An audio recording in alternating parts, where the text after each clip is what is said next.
All right, so there's a recent decision by a judge in Wyoming. This is a U.S. district judge where the Bureau of Land Management had leased public lands for oil and gas, and uh, the judge concluded that they did not sufficiently take into account the impact of climate when giving out these leases to oil and gas companies.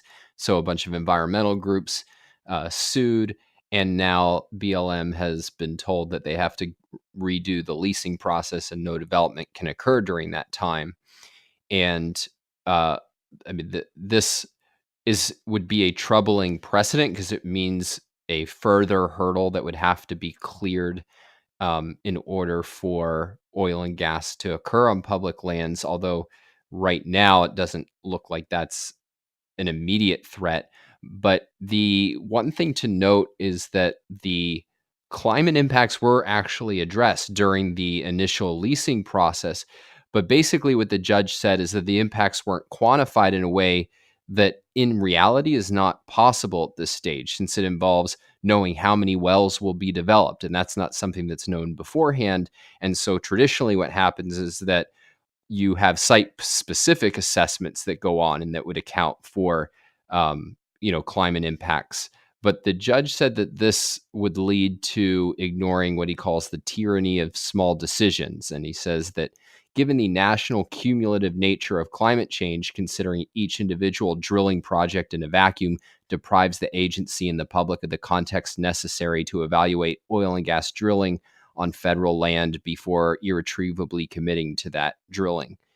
And what I found interesting is that I do think there is an issue with in general in life with the tyranny of small decisions, if you want to call it that, but that it's particularly relevant in blocking projects, which is exactly what the Greens and the judge are doing.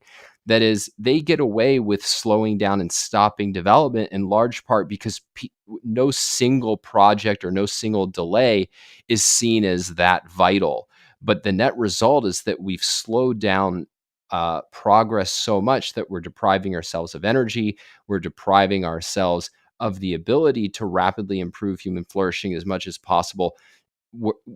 Whereas if we were presented with a macro level decision, it would be much more clear the kind of destructiveness of exactly these kinds of decisions. I like that point.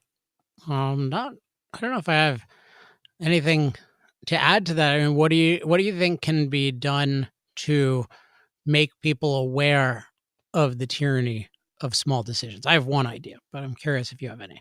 Well, I think one of the major ways is that one of the things that we always advocate is that you're tying things to your ideal, which is what another way of saying that is that you're tying it to a larger principle. And whenever something's tied to a larger principle, you see its application in a much wider sphere. So if our whole focus is on human flourishing and then components of that like energy abundance, that by itself, that alone, always making sure to have that at the forefront of your mind whenever you're making a decision, then lets you see the wider consequences of a narrower decision. So yes, delaying this project might not be that bad, but if the question is, do fossil fuel projects improve human flourishing, that activates the wider question of, are we slowing down development in general, or is this just a particular project that has real problems that need to be addressed and slowed down?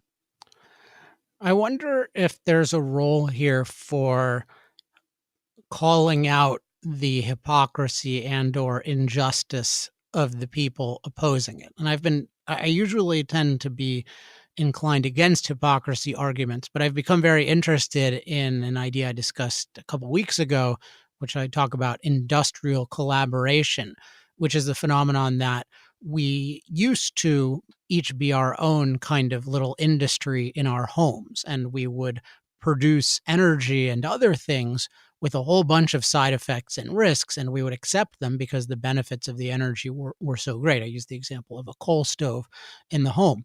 But then when we collaborate with industrialists to take that production, have it occur somewhere else in a more centralized place with much more efficiency and therefore way more benefits for the price and way fewer side effects and risks, then there's this hazard of being able to say, oh, somebody else is doing that to me, I disagree with that, even though no, you actually agree with it. If you're participating in the civilization, you actually chose that.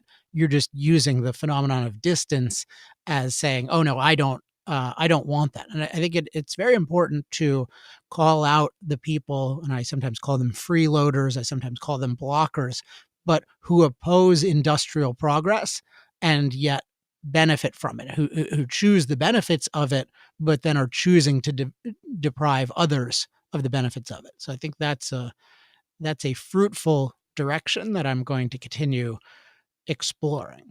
Well, there's two kinds of hypocrisy arguments. One is where you just point out that people are hypocrites, and that's supposed to like lower their side and elevate your side.